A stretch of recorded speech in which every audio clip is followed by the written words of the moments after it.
Olá, tá começando a quinta edição do Dinâmica Cast, falando sobre o que aconteceu no mundo do automobilismo nesse último final de semana. Eu sou o Thales Cristiano, comigo tá aqui o Luiz Andrés, como sempre. E aí, como você tá, cara? Fala galera, tudo bom?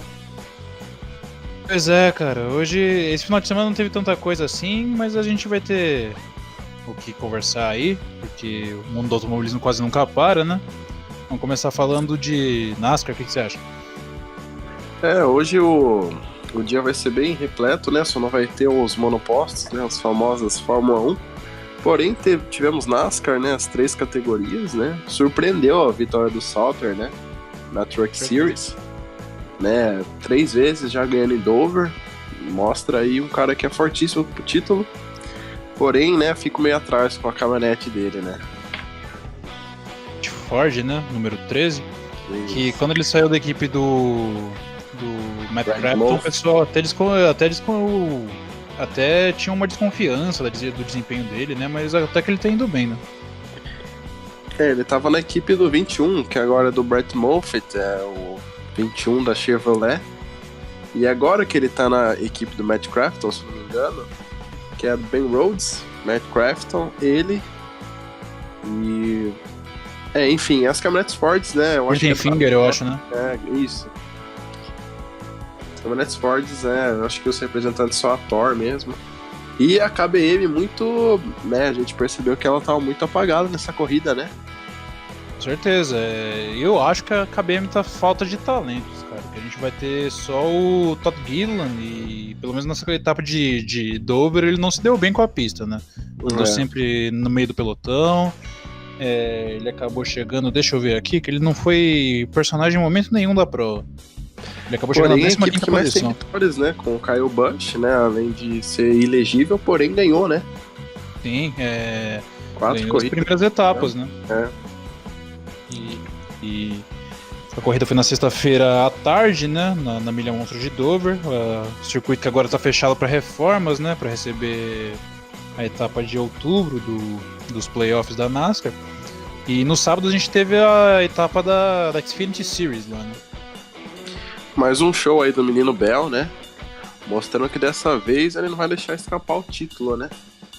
Sim, como foi temporada passada, de maneira injusta, né? O destaque dessa prova pra mim foi o Cole Custer, cara, que ele venceu os 2 primeiros segmentos e aparentava ser um grande nome pra corrida, mas acabou sendo prejudicado no final, né?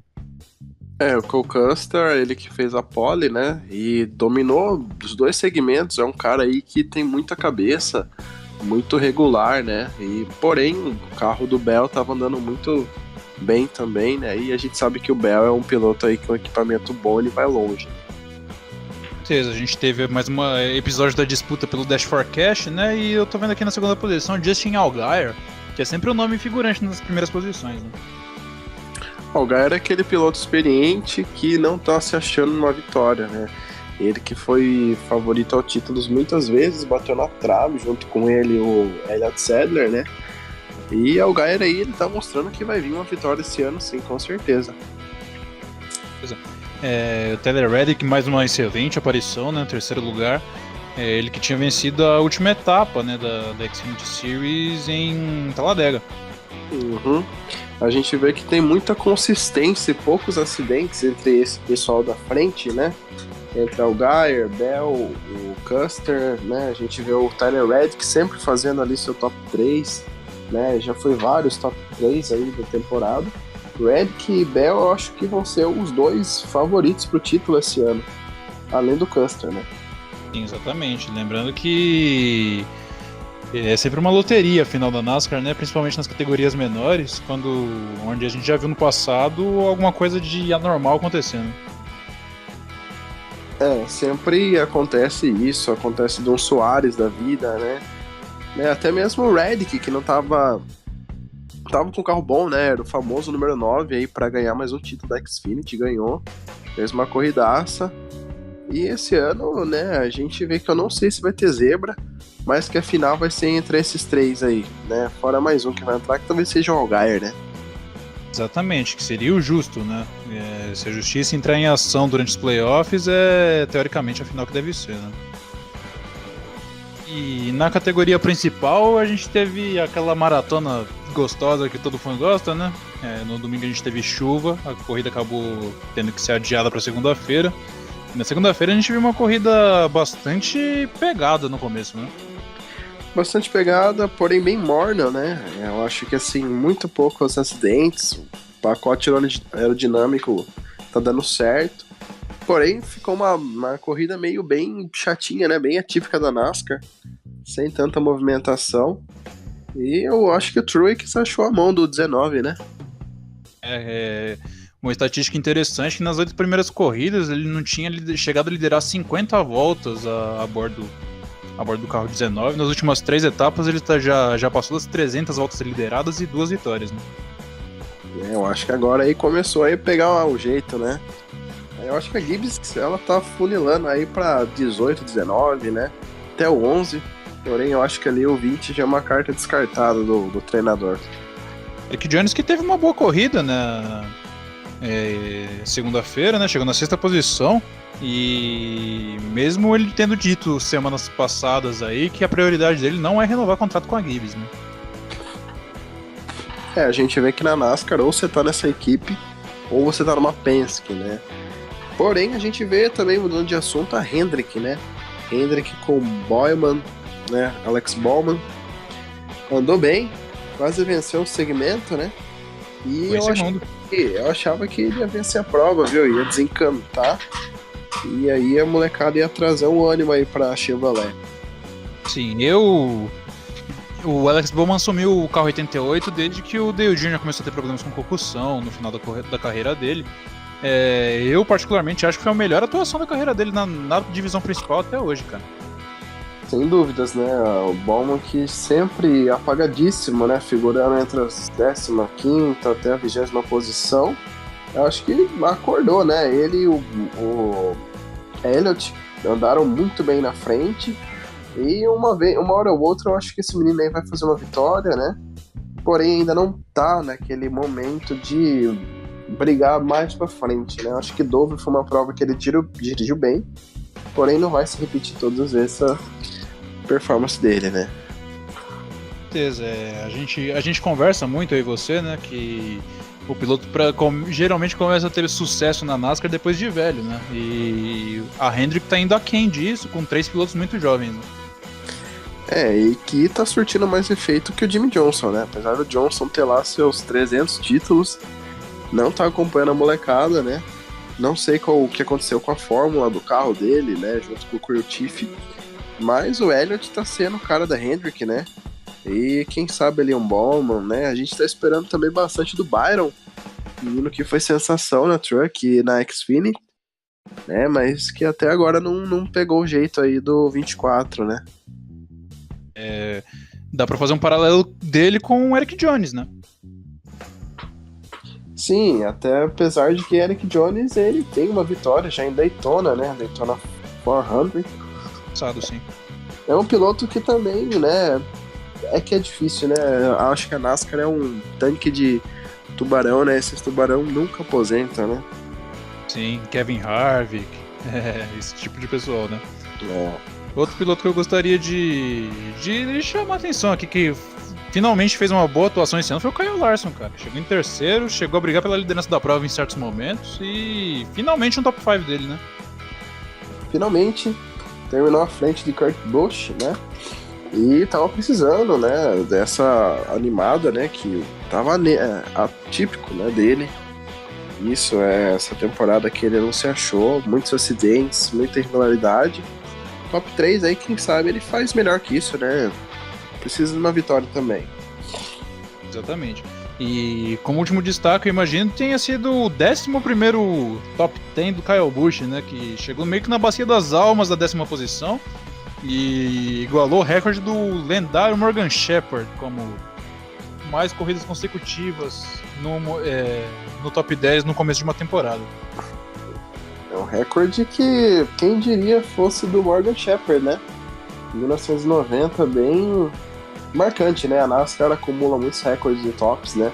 Top 5, top 10. E mostra que Kyle Busch aí, ele tem sim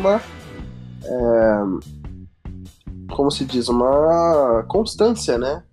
É um carro bom, mas também eu creio que ele tem muita gente que tá fazendo muito mais do que ele, né? Merece também ser dado créditos, né? Você vê o Ryan Newman, que já tá figurando o Chase, se eu não me engano ele tá em 13º na tabela, né? E outros pilotos também que tá fazendo uma boa temporada, né? O Denny Hamlin que você mencionou, né? E o Kyle Busch, depois da corrida de segunda-feira, ele falou que o pacote aerodinâmico tá prejudicando muito a competição e que fez duras críticas. Não sei se você viu isso daí. E eu acho um pouco leviano da parte dele, porque enquanto ele tava ganhando, tava tudo bem, né? Esse pacote ele tá meio confuso no começo, né? Porque a gente tem que adivinhar quando ele tá com um spoiler mais alto, quando vem com aerodutos, quando tá com muita potência, com baixa potência, e até pro telespectador fica difícil de saber. Porém, né, esse aerokit eu acho que tá surtindo efeito, os carros estão andando bem próximos, não tá gerando acidentes, né, e pra categoria em si, pros pilotos eu acho positivo, mas pra quem quer ver um espetáculo, tá deixando a desejar, né. Certeza. A próxima etapa da NASCAR, da Monster Energy Cup Series, por exemplo, é sábado que vem, 8h30 da noite, em Kansas. Circuito de 1 milha e meia tradicional. É um circuito que eu particularmente gosto muito, cara. Martin Truex Jr. costuma andar muito bem nesse tipo de circuito. Né? Joey Logano também anda pra caramba nessa pista, já ia falar agora. Tem vitórias aí, né? Uma pista muito legal de se acompanhar à noite, né? Corrida noturna de sábado e com certeza vai ser bem interessante, né? Porque Brad Keselowski também costuma figurar bastante como nome importante nesse tipo de corrida. Uma coisa bem curiosa que tá acontecendo é que a Penske ela tá dominando muito o início da corrida, né? Seus 2, 3 carros, mas no final não tá conseguindo decidir, né? Nas voltas finais a vitória, né? Já várias corridas acontecendo isso e eu vim reparando nisso, né? Bem curioso. Logano e Brad bem forte, até o Blaney. Porém, eles ali no segundo para terceiro segmento eles começam a perder rendimento. Agora vamos um pouquinho para a Europa. Vamos falar, esse final de semana a gente teve DTM, estreia do Pietro Fittipaldi e também estreia do campeonato lá, né? A gente teve o WEC também, às 6 horas de Spa, né? Qual foi o seu principal destaque por enquanto? DTM, 2 campeões ganharam, né? Marco Wittmann e o René Rast, uma prova muito boa que também marcou o início da Aston Martin, né? Com o pódio do Paul de Rast. Eu acho que foi uma prova boa, né? Pro Pietro. Acho que ele pegou a mãozinha ali de como que funciona, né? Fez um P10 na primeira e P15 na segunda, é isso? Porque ele pegou uma punição na segunda corrida. Mas... E, né, vamos ver, vamos torcer bastante pra ele, quem sabe, pegar um pódio, né? Nunca se sabe em Stock Cars de corridas duplas, né? Exatamente. E a primeira corrida, se eu não me engano, foi debaixo de muita chuva e o Pietro conseguiu se dar muito bem nessas situações adversas, né? No circuito de Hockenheim. Ele tem uma experiência já, né? De menino anda de tudo, né? Ele é um Nelson Piquet Jr. da vida, né? O que sentar ele tá guiando. E guiou bem até, né? Um carro totalmente diferente do que ele tá acostumado. Porém, uma estreia muito boa, né? Exatamente. E hoje saiu a notícia de que André Dovizioso vai substituir ele. Uma notícia que chocou bastante gente, né? Choca a mim também deixar um campeonato para fazer teste de Fórmula 1, né? Eu acho que sou totalmente contra isso. Já falei antes. E eu acho que isso não é muito positivo para o piloto, não. Né? Usando uma categoria top como segunda opção, né? E a minha opinião, né? E é bem diferente ver um piloto de MotoGP dirigindo um carro, né? Vamos ver se ele vai se sair bem, mas eu creio que um piloto que tem experiência em moto também tem experiência com carros, né? Sim, o primeiro caso que vem na nossa cabeça foi o Valentino Rossi, né? Que fez uns testes pela Ferrari, quase foi piloto titular da Ferrari, acho que em 2009, depois do acidente do Felipe Massa. E também tem Jorge Lorenzo, né? Na Mercedes. Jorge Lorenzo foi mais testes de promoção, né? De acordo com o patrocínio e tudo, mas o Valentino Rossi chegou muito perto realmente.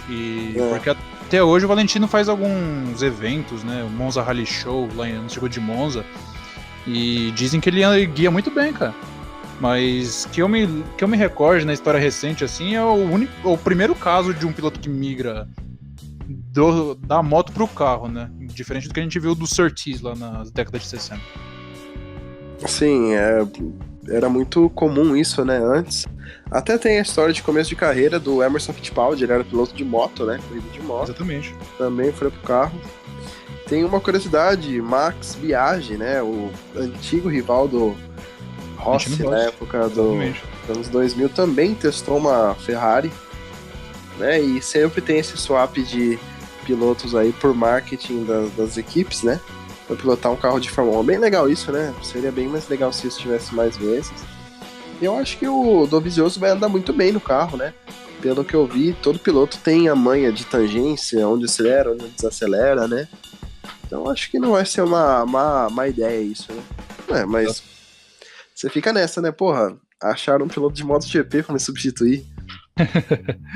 E eu lembro também que o Lorenzo, ele andou perto dele sair da Yamaha pra ir pra Ducati, e ele usou o vínculo com a Monster que ele tinha com a Mercedes pra fazer uns testes de acordo com o patrocinador. E ano passado, ou retrasado, o Marc Marquez deu umas voltas de Toro Rosso. Por causa da Red Bull, obviamente. E os pilotos do motociclismo cada vez mais têm mais interesse de dar uma empreitada nas quatro rodas, né?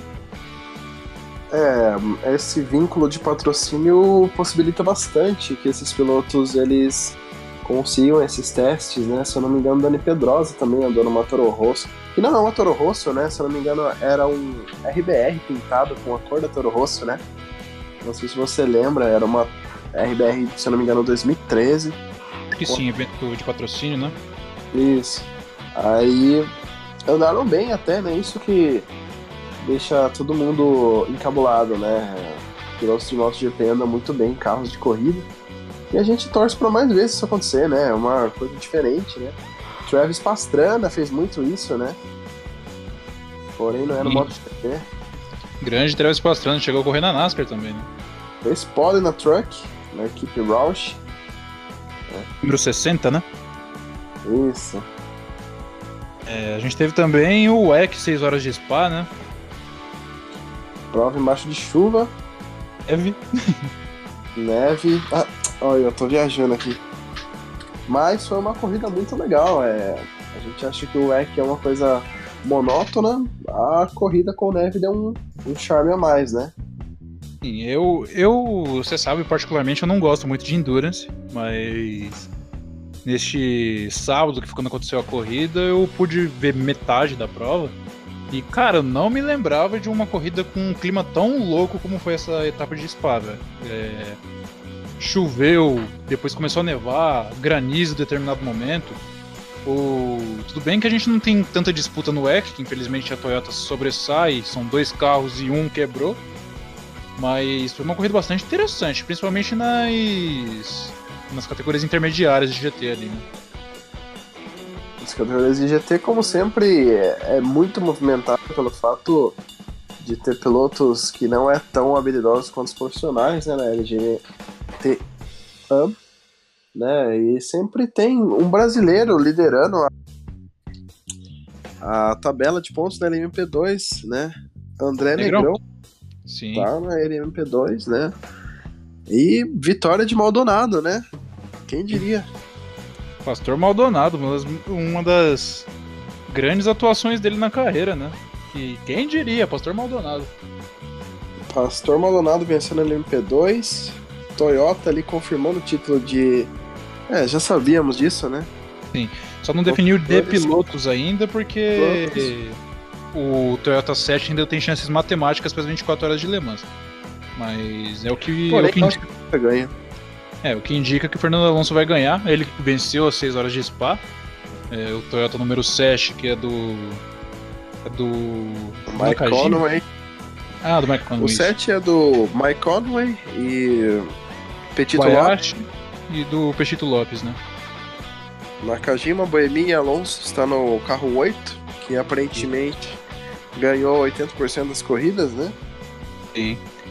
E na corrida de espada esse final de semana, o Seth acabou tendo problemas no sistema híbrido, né? E acabou ficando pra trás, nem pódio acabou pegando. É uma pena, né? Que o campeonato de 2 carros, um já deu praticamente adeus. É. A galera reclama muito desse esquema de 2 carros da Toyota, porém nunca reclamaram de 3, 4 anos aí de Mercedes, né? Às vezes a galera pega muito no pé por causa do Alonso, né? Mas a diferença dos Toyotas do LMP1 para os outros carros é gigantesca, que nem na Fórmula 1 a gente já viu, ainda mais um campeonato de endurance, né? Mas, né, acontece esses domínios, então, né, ninguém vai prever isso, né? Uma pena que eu gostaria de ver o Alonso uns anos atrás no WEC, quando a gente tinha bastante montadoras, né? A gente tinha Porsche, a gente tinha Audi. E... Alonso já cogitou fazer uma alemã na época do Hülkenberg, porém a McLaren vetou ele, né? Se eu não me engano, era a época da Ferrari ou McLaren, porém vetaram ele. E ele sempre não escondeu que queria sempre dirigir em Le Mans, né? Sim, após a vez do Hülkenberg, começou a conflitar com o calendário da Fórmula 1 por diversas vezes também, né? Sim. E esse final de semana também teve IMSA em Mid-Ohio, né? Exatamente, era isso que eu ia falar. Vitória de Dan Cameron e Juan Pablo Montoya. Depois entrou em enrosco com Hélio Castroneves no início da corrida, né? Que quebrou a parte dianteira do carro. Sim, a corrida do Imson que não foi lá muito endurance, demorou só 2 horas e 40, né? Mas foi bastante interessante. E os carros, os DPI, são fantásticos, né, cara? São carros aí que não contam com motor híbrido, né? Porém, voam, né? Diferença gritante com as LMP2. E aí contou também com Ryan Hunter-Reay, né? Sim, A Team o Jones Lexus, né? chamou ele, né? Além dele tinha também o Sebastian Bourdais, que estava no Ford GT66, né? Ford GT66, que é o principal carro da Ganassi nessas competições. Porém, também teve problema. Ele ficou em último lugar na classe. Classe GT LM, que foi vencida com Porsche, né? Como sempre. Exatamente. Foi bastante interessante. Tô procurando aqui os resultados. O Hélio Castro, o Pipo Derani e o Felipe Nasser brigaram por pódio até a última volta, praticamente, né? Sim, todo mundo ali da DPI ali chegou embolados, né? Até o quarto colocado, entre meio segundo, né? Eu tô vendo aqui. Castro Neves, né? Deu azar de novo. E o que a gente vê é que a Penske com o Acura, ele pegou mais o jeito e tá deixando pra trás até os Cadillacs da Action Express e da equipe Jordan Taylor, né? Do Rick Taylor. Número 10, né? Que são os favoritos, né? Bastante interessante, cara. Vamos seguindo aqui. Vamos falar de Stock Car Brasil agora. O único patrimônio nacional que a gente tem, né? Deus o livre. Ainda mais essas notícias de hoje aí, que a partir do ano que vem a Fórmula 1 vai migrar pro Rio de Janeiro, você viu, cara? E Bolsonaro ainda, né? Que fez essa menção. E tá interessado, né? Iniciativa totalmente privada, segundo ele, que vai gerar emprego, né? Segundo ele também. Sim, vamos ver, né? Eu, particularmente, cara, eu fico muito chateado porque, querendo ou não, Interlagos é um patrimônio do automobilismo mundial, né, cara? Eu acho Interlagos muito melhor do que qualquer pista. Pode ser ela em Brasília, no que pode ser ela em Jacarepaguá, que não existe mais. Interlagos é 100% Interlagos, né? Traçado muito clássico, muitas histórias. Mas infelizmente a gestão de São Paulo tá deixando a desejar, né? Exatamente. Voltando a falar de estoque, a gente teve a etapa de Velocitar. Um autódromo muito bonito aqui no interior de São Paulo, fica em Mogi Guaçu, se eu não me engano. E a gente teve rodada dupla, né, cara? Bastante interessante esse formato que o Stock Car Brasil adota para algumas etapas, que são 2 corridas, uma em sucessão da outra. A primeira foi vencida pelo Thiago Camilo e a segunda pelo Ricardo Zonta. E nenhum deles foram campeões ainda, né? Sim. Ricardo Zonta, que é um cara com bastante vivência na Europa, né, cara? Só que parece que agora que tá começando a engrenar a carreira dele no Stock Car, né? Ele foi campeão no passado da Porsche GT3. Piloto que tem muita experiência em carros de GT, né? Famoso lá fora. Pouca gente lembra dele, né? Que no Brasil eu acho isso muito engraçado, que poucos falam de Zonta, que foi piloto da Fórmula 1 por várias temporadas, né? Passou por equipes famosas até, e tem um título de campeão da FIA GT, na época dos McLarens, AMG, GT1, né? Um título muito importante que pouca gente dá valor, né? Ao Zonta. Exatamente, eu lembro do Zonta que aquela etapa dos Estados Unidos em 2005, toda a discussão se deu por causa da lesão do Ralf Schumacher, acho que na sexta-feira, e ele estava programado para substituí-lo naquele final de semana, se não fosse o boicote das equipes, né?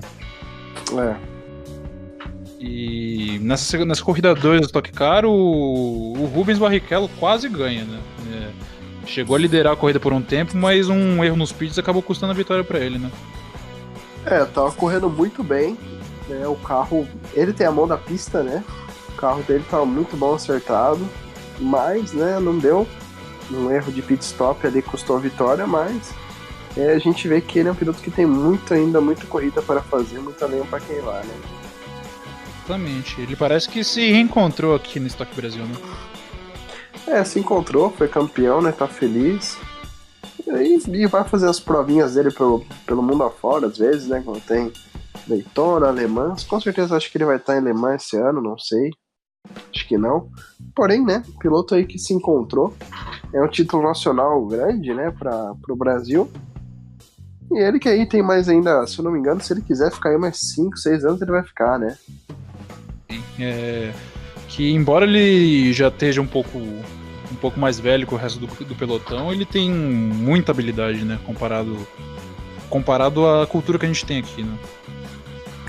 Ele mudou a forma de pensar e de organização da Stock Car, né? O cara que trouxe tudo internacional, né? E aí começou a profissionalizar realmente a Stock, né? Tem uma habilidade, assim, pro pessoal da Stock ele é muito bom. A Stock que você mencionou aí tá procurando novos fabricantes para ano que vem, né? Deixar de ter só carro Chevrolet para poder ter outras fabricantes como foi no passado aí, né?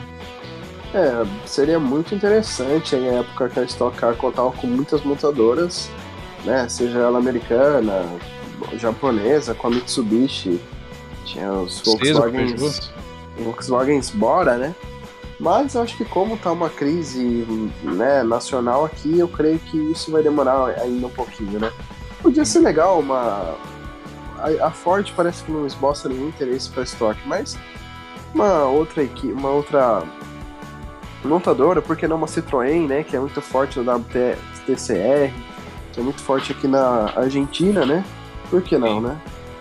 Sim, eu lembro que acho que em 2010 a Peugeot era uma das fabricantes da Stock, né? Que a gente teve até o Jacques Villeneuve correndo algumas provas daquela temporada pelo carro da Shell. Jacques Villeneuve, se eu não me engano, quem já correu? Tony Kanaan. É uma prova que deve repensar, que não teve a corrida de duplas, né? Que é uma prova que atrai muita estrela de fora, né? Que seria muito bom pro marketing aqui, né? E é uma prova que não teve esse ano, né? Pra quem gosta, ficou totalmente desapontado com isso, né?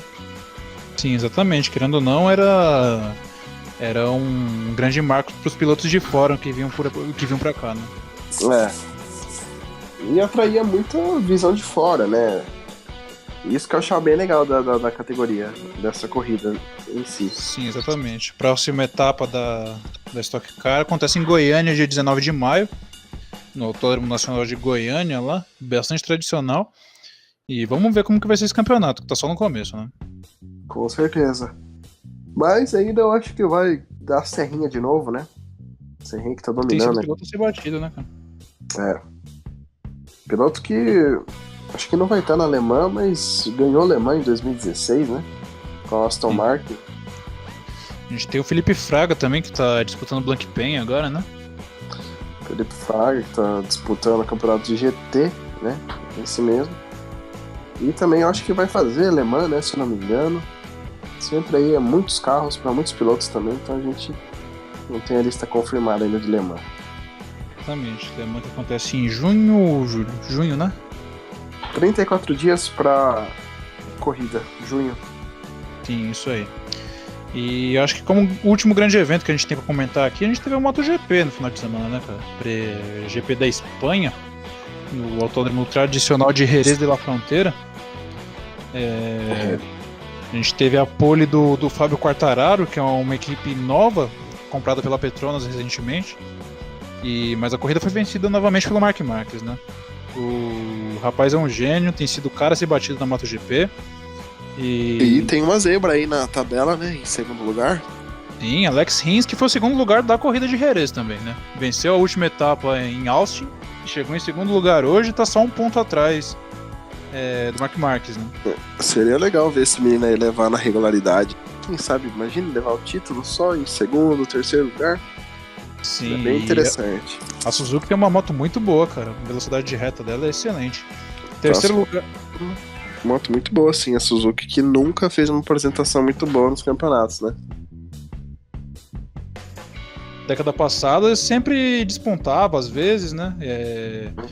Tinha tido sua última vitória antes do Rins com o Maverick Viñales, que foi o terceiro lugar dessa corrida de Jerez, só que já pela Yamaha, né? Ele que tá deixando um pouquinho a desejar. Tem só uma vitória na carreira, se eu não me engano. Mas conseguiu um bom resultado pra fabricante japonesa também, né? Uhum. E a gente teve também o André Dovizioso em quarto, o que embola mais o campeonato, né? Eu tinha te mandado lá o top 5 do campeonato, o top 4 na verdade, né? São 4 pilotos de 4 equipes diferentes e separado por 9 pontos, né? Como a gente tá falando de Espanha, né? Um campeonato totalmente embolado. Lembrei que vai ter semana que vem, nessa semana, Fórmula 1. Realmente, na Espanha também, né? No Autódromo da Catalunha. Como diz Grosjean, eles parecem que vão vir todos com carros B, né? Todas as equipes estão prometendo atualizações de aerodinâmica, né? Algumas até mapeamento de motor, como é o caso da Ferrari, né? Com certeza. Aí a gente espera que o campeonato dê mais uma embolada ainda, né? Sempre que gosta de acompanhar a Fórmula 1 sabe que a Espanha é o lugar onde se trazer as atualizações, a gente vê onde que a equipe vai ou não despontar. E a gente espera aí que a Ferrari trabalhe um pouco mais, né? Pra dar um trabalho aí na frente com a Mercedes, né? Eu já acho que isso vai ser um pouquinho difícil, né, cara? Eu acho que vai ficar entre Bottas e Hamilton mesmo. Daí a primeira lembrança que vem à cabeça de todo mundo é 2016, né? Quando teve aquela icônica batida entre os dois. Pode ser uma zebra, né? Pode acontecer. Max sempre tá ali, né? Nos impostores entre a Ferrari e a Mercedes, né? Eu acho isso um trabalho muito legal. E aí eu acho que vai ser um pódio meio diferenciado. O que você acha? Um Bottas vencendo, um Max no pódio? Eu acho que vai ser a corrida pro Bottas se firmar. Se ele vence essa corrida da Espanha, já bota uma pressão no Hamilton, já que ele guiou demais na corrida do Azerbaijão. Embora a Mercedes estivesse coçando para meter uma ordem de equipe ali, ele conseguiu levar no braço e vencer mais uma corrida. Se ele ganhar, ele já vai pôr pressão no Hamilton. A gente que acompanha a carreira do Hamilton inteira, a gente sabe que o Hamilton, sob incitação de pressão extrema, ele costuma muito falhar. Emocional.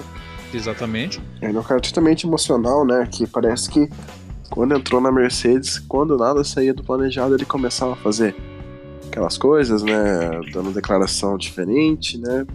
A relação com ele e Bottas, vamos ver se tá durando essa amizadezinha deles, né? Sim, exatamente. E ia ser muito interessante a gente ver o Bottas realmente conseguindo se impor dentro da equipe, né? Um piloto que começou a temporada totalmente desacreditado, como o Nico Rosberg começou em 2016. E ele tá com a faca e o queijo na mão, para poder ter, quem sabe, a única chance da sua carreira de ser campeão mundial, né?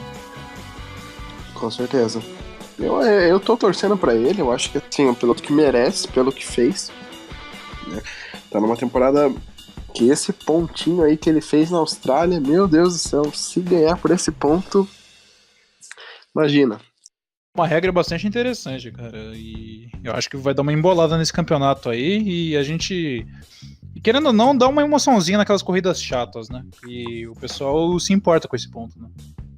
Eu não gostei muito nessa de Gasly troca ali na última volta, aqui, né? Eu acho legal que, tipo, você possa fazer seu ponto sem fazer essa troca de graça. Eu acho que a Fórmula deve rever isso, né? E, né? Por aí vai. Vai ser, acho que a sexta etapa do calendário da Fórmula 1. E nessa hora, a partir da etapa da Espanha, que a gente começa a ver o rumo da temporada de verdade, né? O próprio George Russell deu uma entrevista falando que a etapa da Espanha vai ser determinante para ver se a Williams pode conseguir um ponto ou não no percorrer do campeonato, né? Tá na cara que a Williams ela tá 1 ou 2, 3 segundos mais do que a 18ª pessoa que tá correndo na pista, né? Acho que a Williams aí mais uma vez vai ficar em último, uma pena, né? Uma equipe muito tradicional, porém o pelotão intermediário tá difícil demais, né? A gente vê ali McLaren, né? É muito difícil dizer até agora que teve 4 corridas. A gente não sabe se a Renault vai melhorar, se a McLaren vai ficar regular nos pontos, a Haas que tá horrível, né? Vamos ver, né? Se tem uma prova para embaralhar o pelotão intermediário, é essa da Espanha. Só complementando a informação aqui, a próxima etapa da MotoGP acontece dia 19 de maio em Le Mans, no circuito Fórmula E também, semana que vem, essa semana, né? Sim, a gente tem Fórmula Indy também, se não me engano, né? Fórmula Indy Indianápolis, né? Misto. Isso, misto de Indianápolis. Hélio Castro Neves vai estar no carro 3 da Pennzoil. Sim, fazendo presença cativa nas provas de Indianápolis, né? Isso. E eu acho que só, né? Oi, não entendi. Eu acho que cortou o áudio. Assim, dia 11 de maio vai ser a corrida, né? Esse final de semana agora. A Fórmula E vai ser em Mônaco, né? Isso. MotoGP a gente vai ter só dia 19 de maio, daqui a 2 finais de semana em Le Mans. E até lá a gente vai vendo qual vai ser o desbravado da situação aí, né? Isso mesmo. Mais algum destaque? Esse mês aqui é o destaque do mês das corridas, né? Maio vai ter Coca-Cola 600, Mônaco. Deixa pra quando acontecer, vamos fazer um podcast de 2 horas. Final de semana de gala pra todo fã de automobilismo, né, cara? Com certeza. A gente vai trabalhar que vai procurar fazer algum conteúdo especial, porque, querendo ou não, todo mundo que gosta de corrida é um final de semana muito, muito importante, né? O último final de semana de maio. E só dar um lembrete aqui no finalzinho, 25 anos de Senna, né? Temos aí o Senna Day nessa semana, que aconteceu a semana passada. Né? E deixar nossas memórias aí pro tricampeão, né? Para muitos o melhor, na opinião da maioria, né? Eu exatamente. Sem dúvida, um dos melhores pilotos do mundo, da história que o mundo já viu, né? Quase unanimidade, o melhor piloto brasileiro que já existiu. E completou 25 anos que ele faleceu, né? Uma data que todo brasileiro lembra bem por causa da circunstância da morte dele, por causa da data também, que era feriado nacional. E a gente deixa nossas memórias aí, que um dia no futuro, não sei se eu ou você vai estar vivo pra ver, que a gente tenha um ídolo no automobilismo como ele foi pra gente, né? Vamos encerrar por aqui então, cara? Vamos encerrar por hoje. Galera, até a próxima. Obrigado pra quem ouviu. Até a próxima. Exatamente. Começo da semana que vem a gente está de volta com mais notícias do mundo do automobilismo. Um abraço, hein? Abraço.